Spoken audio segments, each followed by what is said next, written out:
shucks. That shot just about got me out of the teaching business and made me not even want to play golf. Hi, I'm Brian Manzella with my little orange friend TrackMan, and a couple of things that are going to try to help you understand ball flight from a 21st century perspective.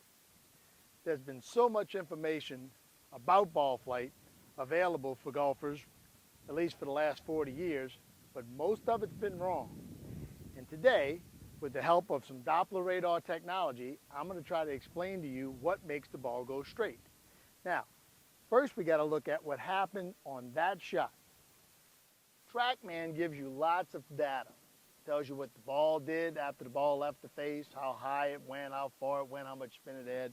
But we're going to talk today mainly about what the club did. Because if you understand club geometry and ball geometry from that club geometry, ball flight is a very understandable subject. Not a mystery anymore. On that last shot, 6-iron, 86 miles an hour, I hit down on the ball 5.1 degrees. We'll talk about that some more in a little while. Not that much different than the tour average for the 6-iron. Tour average for a 6-iron would be in the neighborhood of 4 degrees down. I tend to hit down on it a little bit more than a normal good player. The angle that I swung the club on, the vertical swing plane, the angle, 54 degrees. But the numbers that came up, matter of fact, I had the audio. You can turn the audio on so you don't have to keep going back to the machine when you're teaching or playing. Was on two numbers that we're going to talk about when it comes to the geometry of the club. The horizontal swing plane, what the golfing machine dubbed as the plane line, and the face angle. On that shot, I had a horizontal swing plane of positive 0.2, practically dead straight at the target. My plane line, not the ones that Peter Costas draws on the screen and calls them plane lines. Those are angles, okay? No, the baseline we'll get to over here with the plane board and explain it to you, was straight at the target. So I swung absolutely perfectly straight at the target. My club face was 0.5 degrees open, more or less dead square. I hit a hook. A hook that would have missed any green complex that I've ever played in America, unless the green is twice the size of a normal green. And I taught people to do that, and a lot of people are still teaching people to do that. And I'm going to show you over here by the plane board what that is and why that will produce a hook and will never produce a straight shot. Okay, folks, this is my trusty little blue plane board, been with me for a long time in a lot of videos. And we've got some geometry drawn on this board to sort of give you an idea of what exactly the club does through a shot and what about that geometry influences what the ball does.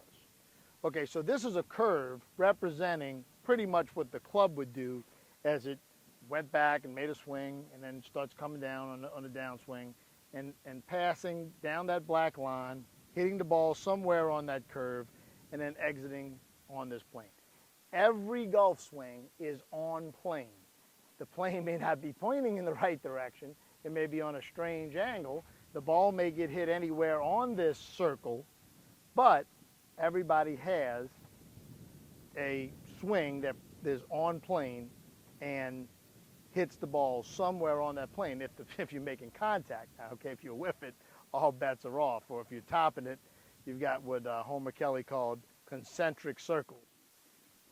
Let's say that the club hits the ball on the way down, like it does on pretty much every shot that's on the ground that's hit solidly. The ball would have to be sitting way teed up on some zoysia grass or something.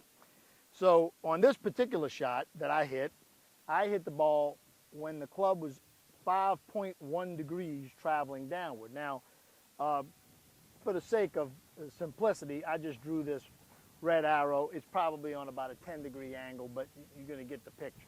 So the ball was sitting on the ground. We'll make the ground where the red arrow intersects the ball. And the club is coming down this line and hits the ball. when the club is on the ball, this pretty much 1/2 inch to 3/4 inch amount of time, the path that that club is traveling on, the sweet spot of that club is traveling on during that interval, the impact interval, from the time of impact, ball mashes itself up against the face and then ballistically comes off the face. That separation, that whole period of time, is called the impact interval. That impact interval is pretty much a straight line because the golf swing is really, a big motion. The circle, this circle blown up is really huge. So wherever that is in space, that's the path that the club took.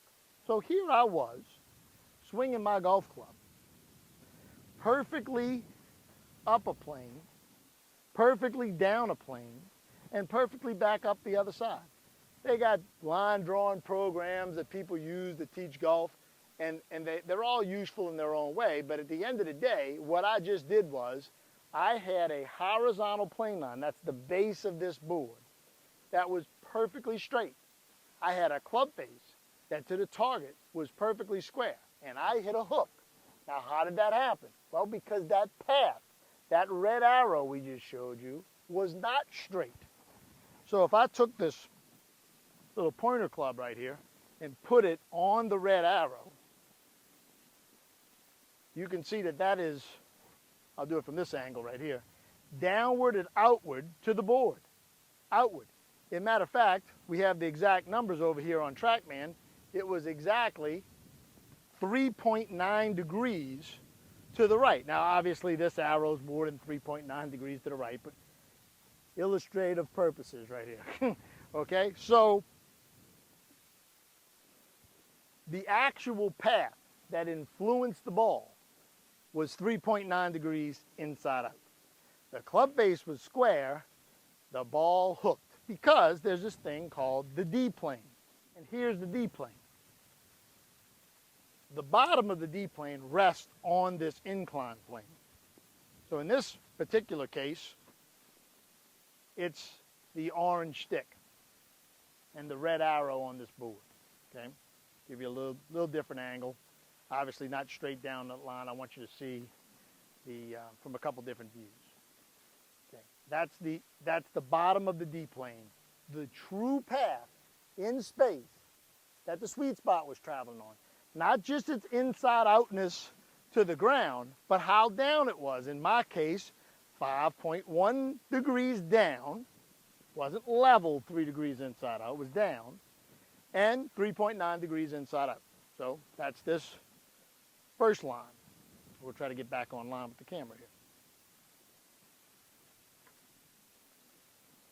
Where the club head was at impact, imagine a what they call a lie angle tool. They either have a magnetic little flat piece that has a stick coming out of it like this to show where the true club face is aiming, because lie angles, I don't know if you've ever seen this before, but if this is square and you keep the face square and you tilt the face way up, the true club face is pointing way left. In this particular case, TrackMan determined that my club face was absolutely square. So my club face was pointing, at the time pretty much of separation, 18.3 degrees. That was my dynamic loft, which is basically the loft that I delivered. 6-iron, let's say 32 degrees or something like that. I'm bringing that into the ball. I hit the ball a little bit lower than the middle of the club face. The club starts wrapping around the ball and de-lofts itself, and I wound up with 18.3 degrees and square. So we've got our 5.1 degree down, 3.9 degree out, and square, and the surface between these two sticks, that's the D-plane. So if you can sort of visualize, as I show you from here, a down and out, obviously, we're going to exaggerate a little bit, a down and out path and a straight club face. Off in the distance here, I got a flag in the distance. Don't know if the camera's exactly lined up to that. The ball is going to start about, with a 6-iron, about 70% toward this orange line. People say, there's a lot of people out there that say the ball starts on the face. The ball never starts on the face. It also never starts on the 2D path, which in this case was 3.9 degrees inside out. That ball didn't start anywhere near 3.9 degrees to the right of target. Matter of fact, as you look at the shot that I hit, it, from my view, I mean, obviously the camera probably didn't pick it up. The ball started just maybe 10 or 15 feet to the right of the target, and it hooked, completely left of this bunker here that's left of the pin. So as the ball takes off about 70% on this plane. This is the D plane, the true path and the true club face, about 70% toward the true club face, and then it curves up the plane toward the club face. So the ball hooked left of the green. And I taught some really talented golfers back in the day to do that. And I'm going to show you what you have to do instead to hit the ball straight, because who wants to hit that shot right there perfectly solid and miss the green altogether? So as we look down at the board, here's the red arrow, the arrow that caused all the trouble in the first place. Let me slide the board up just a hair so you can see it better. So if I put this orange stick in the ground on the red arrow precisely, so you can see how if the club face, just a different angle of the D plane, if the club face was dead square, you can see how these paths are, divergent to each other. They're what we say down here in Louisiana, cockaroo. Okay, so as my club was traveling down the plane perfectly, it caught the ball while it was still going inside out, 3.9 degrees. We know this isn't 3.9 degrees, we're just trying to show you. So it doesn't take this much of a divergence, that's probably, 15 degrees or something like that. It doesn't take that much divergence. What you need to do somehow to hit this ball straight is you need to have the whole board, the whole swing, aimed to the left. So if the yellow stake is the target line, we have to turn the whole swing. We have to swing down a different line so that when I stick the stick in the ground here, now the orange stick, this might not be perfect, but it's within a degree or two. Now, if I was aiming, or you don't have to be aiming, okay, you can just be swinging on this blue board and contacting the ball here, now my path is straight and I can hit the ball straight. That's a big deal. So I stand here at English Turn Golf and Country Club in New Orleans, Louisiana to tell you something maybe you haven't heard about the D plane and the so-called new ball flight laws that have existed since the man upstairs put this whole place together eons ago. The real ball flight laws have this resultant path, this path that's on this plane that's going someplace else unless you hit the ball at the absolute bottom of the swing. You go back and look at the overhead shot, you're going to be able to see, and we're going to talk about it in a second, how at the bottom, hey, everything gets to go right at the target. The board, the lines that Peter Costas draws on the screen, and the ball, if the face is square, and you hit it in the center of the club face. So you mean to tell me, Brian Manzella, who I may or may not have ever heard of, who are you anyway? You can't be any good. Never heard of you, not in the magazines. That if I stand straight, grip it good, have good posture, and swing the club straight up a plane, and Peter Costas draws lines, and I go straight down the plane, and the face is dead square when the ball leaves the face, and straight up the plane on the other side, that the ball won't go straight. That's what I'm telling you. So what do you have to do? Well, you have to figure out how far left to get your horizontal swing plane. That's the bottom of this board. And for all practical purposes, we can just call it the direction of the swing. If I'm standing here and I do this, you can see how far to the right I'm swinging. If I stand here and do this, you can see how far to the left I'm swinging. So if I'm swinging on this board, it doesn't make a difference where I'm aiming. I could be Bobby Locke and aim over here and take it back inside, and swing out the right field. I could be Lee Trevino, aim further left, take it back outside and drop it down and just swing enough left to hit a fade. Remember now, you see how I got to move this board? Hit a straight shot? Imagine someone hitting a left to right shot. They have to turn it even further left because their resultant path, that red arrow that's going to be on the way down when every ball's off the ground, every shot you hit off the ground, this law of physics and geometry operates. So what you have to figure out to hit straight balls is you have to figure out whether or not to draw this baseline with a certain amount down to get the path. If you're going to have to aim left of that and do like Trevino did, he hit a lot of straight balls. I watched him practice in his prime. Or you're going to have to aim right of this and come over the top of it, or whatever you're going to do. What I think most good players instinctively do is they aim their body pretty much on the horizontal swing plane they want to swing on. And you might say, well, Brian, how much is that? Well, just rough estimates right here, okay? 1.75 is 1 degree at 100 yards. So we're talking about a difference as I walk over here to TrackMan to see how far that particular swing was offline. Again, 3.9 degrees, 4 degrees at 160 yards, right? You do the math.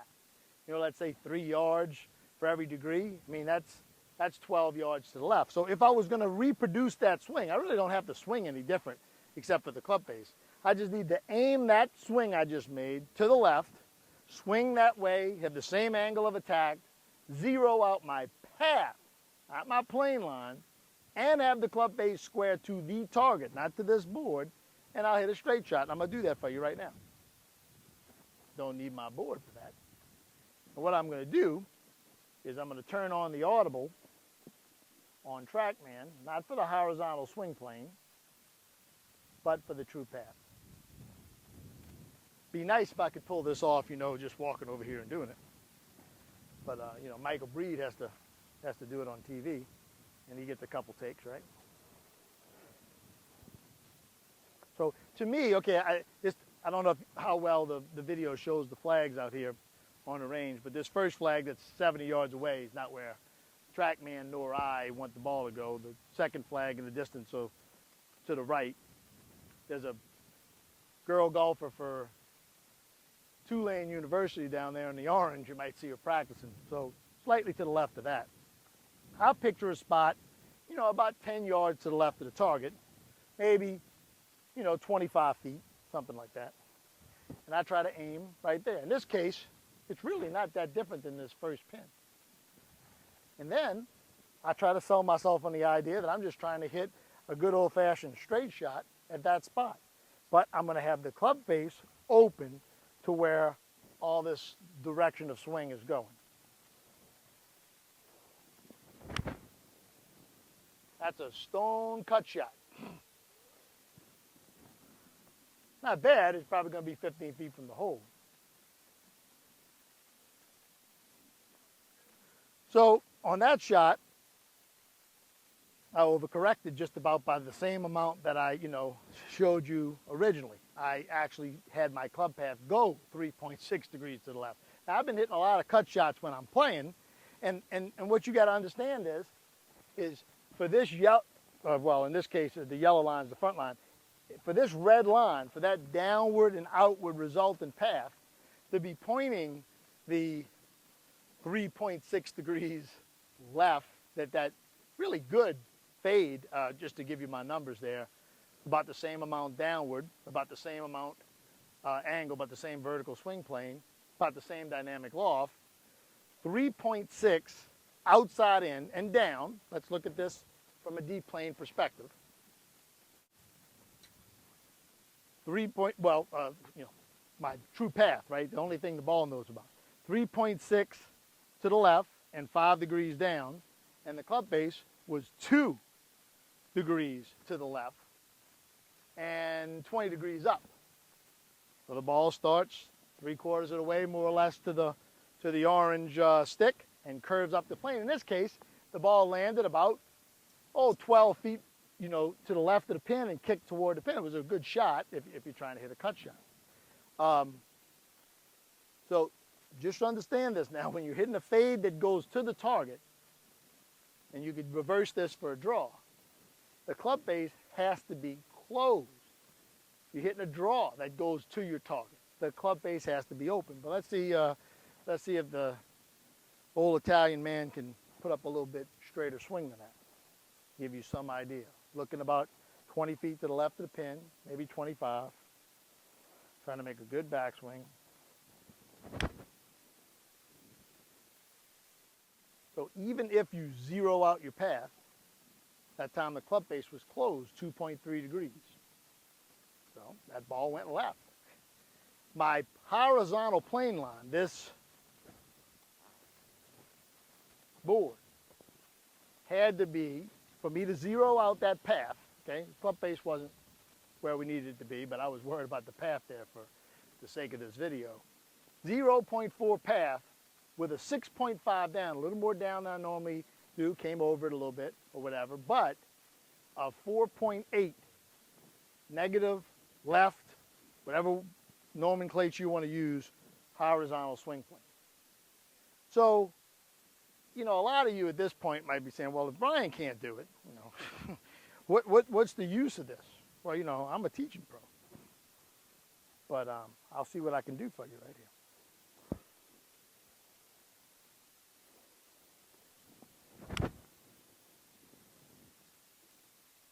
I mean, I just knuckled down a little bit, you know, about 6 feet. So 0.2 with a just barely open face, 1 degree open face. So a really good shot. And you know, at my playing ability right now, that's a good shot. You know, I did a video early on, you can search YouTube, showing you how you would practice something similar to what we just did right here for 3 or 4 balls on TrackMan. And there was a swing theorist out there that said, you see that Brian Manzella, he can't put up the same golf swing every time. Well, I've had, you know, a Ryder Cupper on this exact same machine right here. And, you know, when they're swinging good, they put up similar numbers all the time, but not exactly similar numbers, okay? So here's our take home so far. If you set up straight, or you don't set up straight, but you swing dead straight, your plane line, the bottom of that board, the direction of your swing. If somebody draws those crazy lines that if you get this camera like 1 degree wrong in any direction, those lines are totally useless, by the way. That if you do all of that and swing straight, you can hit a ball that goes to the target, but it's going to be a draw. It's going to be like this 3 or 4 degree inside out path, and you're going to need to have the club face open a couple of degrees so that the D plane is over here and the ball curves this way. Now, there's been a lot of talk about, well, Brian, what about a driver? I mean, I hear, should I hit up on a driver? Should I hit down on a driver? And where am I going to have to aim that board or my swing? You know, you're not going to bring the board around, but you're going to bring your swing everywhere you go. Where do I have to aim my swing to make the ball go straight? And how much distance am I losing if I hit down on it, like some of the swing theorists and teachers out there are mistakenly, I think, telling some of their regular golfers to do. So here's our plane board. And the yellow arrow right now, if we get the board to line up with the camera, that looks pretty good. The front arrow, which is on the upside of the circle, you can see how far left it's pointing, up the plane. So if you were to hit the ball with a driver, with the ball teed up right here, and that'd be probably 6, 7, 8 degrees up, which isn't bad for somebody, you know, 90 mile an hour club head speed, their path would be, you know, pretty grossly outside in, excuse me. So you're going to have to get that to be straight, you're going to have to aim the board to the right, and you know, or actually your swing, right, correctly. You can probably see that yellow line right now is going pretty straight. So the board is maybe 8 degrees to the right of the camera, and now This may not be exact here now. I'm not, I don't have a camera operator doing this myself, but you can see how now this is going in a different place. So you can see how you want a different path, you've got to move the board accordingly for upswing hits or downswing hits. And the only time you're ever going to catch it on this black arrow right here, the bottom of the swing, is maybe with a 3-wood on a low tee or a driver when you just really haven't learned to hit up on it yet. Okay, so now we have a driver. We saw that we're going to have to aim our swing to the right so that the club that's, the stack and tilt folks call it the front side of the circle. Of course, they say if you want to hit a fade, you have to hit it on the front side of the circle. Well, with a driver, if you were going to hit up on it and you hit a fade, you'd aim that board straight. The club would go down to low point. It would be on the target line then. The path would be square, but you hit it on the way up. The club is going left. The path is going left. If the face is just a little open to that path, you're going to hit a fade on the front side of the circle. But you can't hit a fade off the front side of the circle when the ball's on the ground. The ball's on the ground, a little news flash, the ball's on the ground, you're always hitting it on the back side of the circle.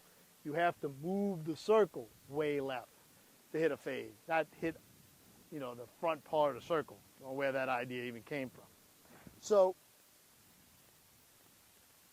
what I'm going to do is I'm going to tee all these balls up relatively high. I'm going to hit down on a couple of them, try to hit, reasonable shots. My normal swing, if I'm trying to play for a score, I play a fade. You saw what that first iron shot was. The ball went, 12 feet from the hole and bounced toward the hole, but it was a fade. But I could hit whatever kind of shot I need to hit for the sake of teaching this game and explaining it to nice folks like you watching this video. But what we're going to do is try to hit a relatively straight ball hitting down on it. So if I'm going to hit a relatively straight ball hitting down on it, that means I'm going to have to aim left, just like I did with the irons. Hit down on it and zero out best I can.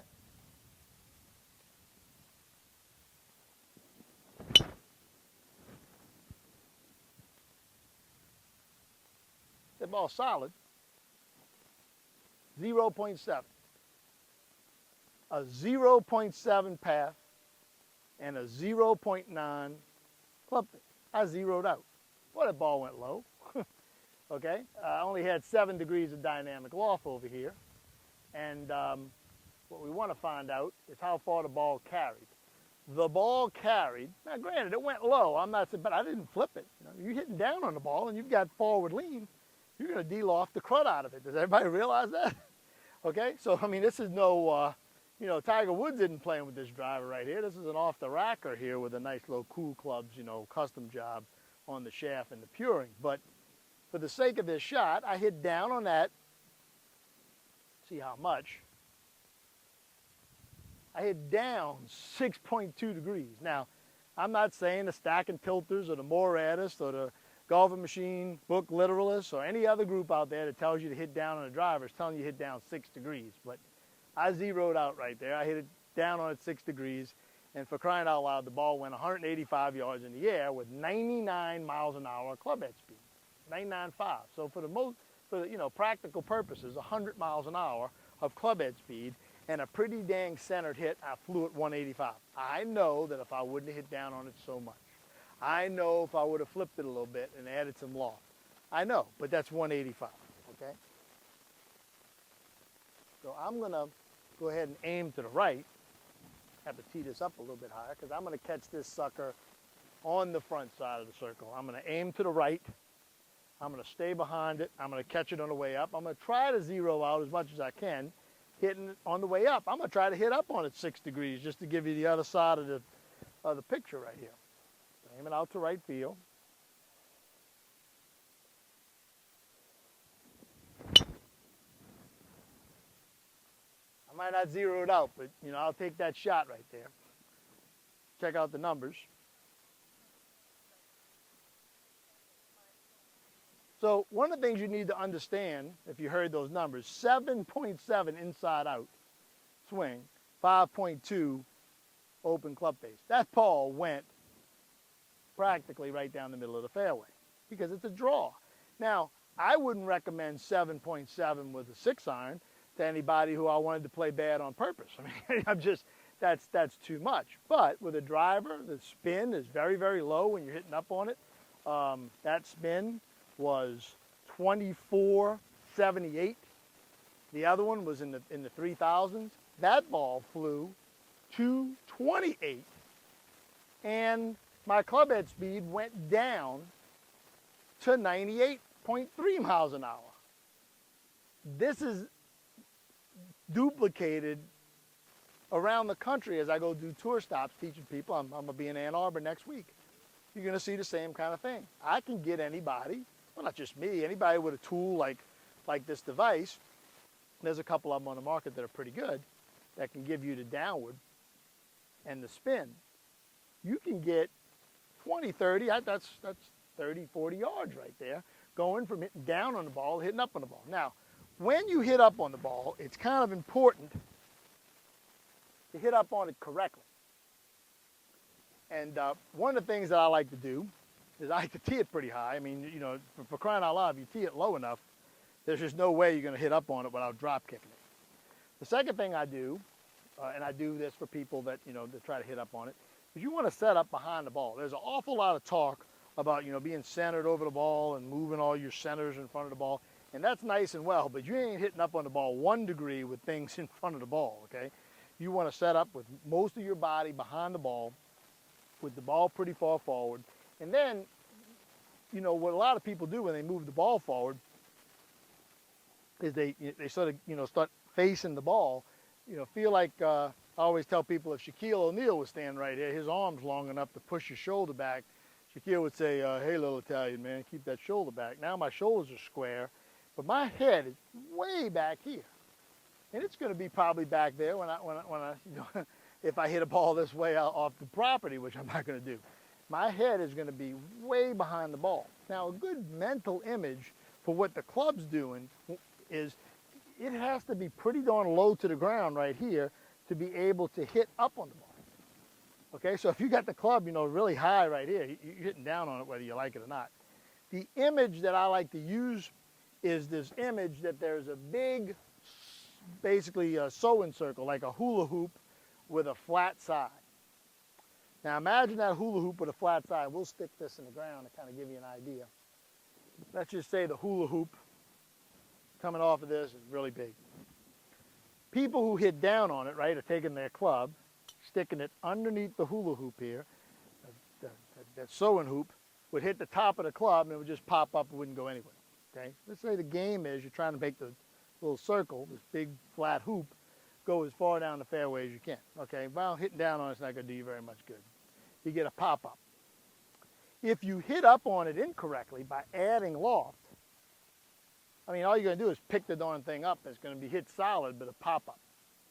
That's what you would do if you were, you know, doing it incorrectly, you know, like I just did here on a hitting up on a driver shot. What you want to do is internal to your front arm, you want to de-loft it, and you want the club moving upward. And you can see what that would do. That would sort of like, you know, make the hoop sort of tumble out in the field. On this last shot, my numbers was, my attack angle was 4.5 degrees upward. Okay, I hit 4.5 upward. And my dynamic loft was 14.7. So the difference between those two things, the fact that my, just really the D-plane all over again, if you take the orange stick right here and say, okay, 4.5 degrees up, okay, let's take the you know, the inside outness and right outside inness out of there in the club face, just giving you spin loft here. So 4.5 up with a 14.7 dynamic loft, that's only the difference between those two right there, 10.2. My spin loft was 10.2. So the worst thing in the world you could do is hit up on the ball and add loft to it. Your spin loft would probably be about the same as when you really hit down on it. So I'll tee this ball way up in the air right here and hit up on it. I mean, I hit it on the bottom of the club. which is going to skew the numbers a little bit, but I hit up on it 8 degrees with 18 degrees off, but really I hit it low in the face. And I hit that a little bit, I mean, I would have had to do that. I would have had to tee it up super high. But you see where I'm going with this? If I hit up on it 7, but I deliver 18 degrees aloft, that's 11. That's more spin loft. So you're trying to find a way to hit up on the ball without adding loft, taking loft out in your hand and hitting up on it with the motion of your body. You know, a big portion of whether or not you hit down on the ball a whole lot or not down on the ball a whole lot, and I'll hit a shot for you with an iron off the ground, trying not to take a divot. Now, you remember those iron shots I hit, they were almost all 5 degrees down. When I work on my swing, which I haven't done in a while, can't you tell? I try for, you know, with a 6-iron, I try for around 3.5 degrees down. Now, how do I do that? Well, I have to go to back extension a little bit sooner.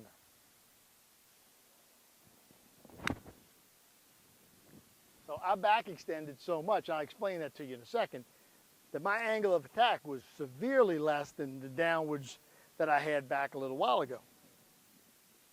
That was only 2.5 degrees down.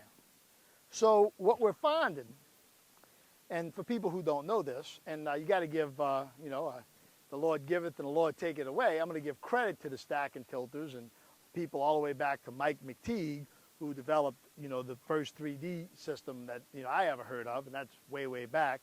You know, the real anatomical definitions of what's going on here. At address, you're going out of a standard, you know, erect Homo sapiens, unless you're, you know, from Chalmette, you've had too much pizza.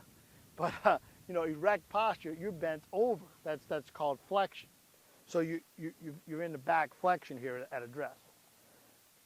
Unless you're Byron Nelson teeing off at the Masters, you know, when he was an old man and couldn't straighten up, you finish with back extension.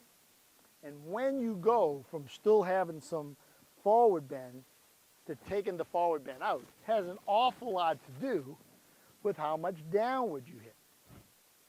So if you're hitting downward on it too much, try that a little bit. Try to see if, imagine you had a, you know, one of those little guns, you know, fake guns that shoot the little suction cups up against the refrigerator, you know? And imagine it's on your belly button, and as you're swinging, try to finish with it pointing upward. Give you more of a Jack Nicklaus, Johnny Miller look if you do it enough. And I'm telling you, I saw those two guys about 2 miles from here at Lakewood in their primes. I don't think I've ever seen anybody before or since that hit a golf ball any better than those guys. They had no problem with back extension. Johnny Miller said his dad called it his belly outswing. He played really good with his belly outswing, no kidding. So that's something, you know, that you have to understand, that the more downward you hit when we're talking about the D-plane, the more the resultant path is going to be to the right of the direction of your swing, to the right of the horizontal baseline swing plane if you're a golfing machinist, okay? So if you're aiming a little bit left like I was to try to hit that straight shot, and you hit down on it too much, maybe 8-9 degrees,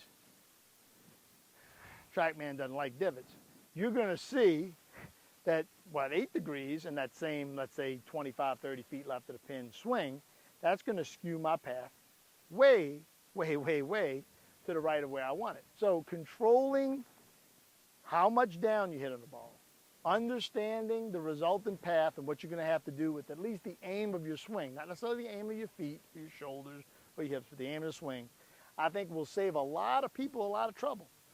I sure like to go back 20 years and have Tom Bartlett and Michael Finney as 20-somethings and me not be drawing lines and have them go down the line and up to the other side of the line and probably put up 6-degree inside outs with 9-irons and wonder why, you know, they couldn't hit their 9-iron as close as another student of mine, David Toms, who at no point ever swung more than maybe 2 degrees inside out on a bad day. So I'm not saying you can't swing inside out and play good golf, but what we're finding is if you want to hit a draw and you've got, let's say, a 6-iron in your hand, 4 degrees inside out's a lot, 3 or 4 degrees. If you want to hit a fade, a little bit less than But if you want to hit straight balls, and trust me, folks, I've heard on the internet, there's no data that suggests that zeroing out is optimum. It's optimum if you want to hit the ball straight. It's the only way you can do it. So I hope this cleared some things up for you. There's some difficult concepts.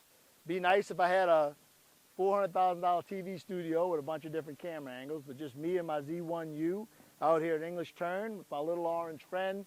We did our best. We hope we helped you. We hope we helped the game get some people who might be, you know, future Ryder Cuppers out on tour and get you to win your club championship.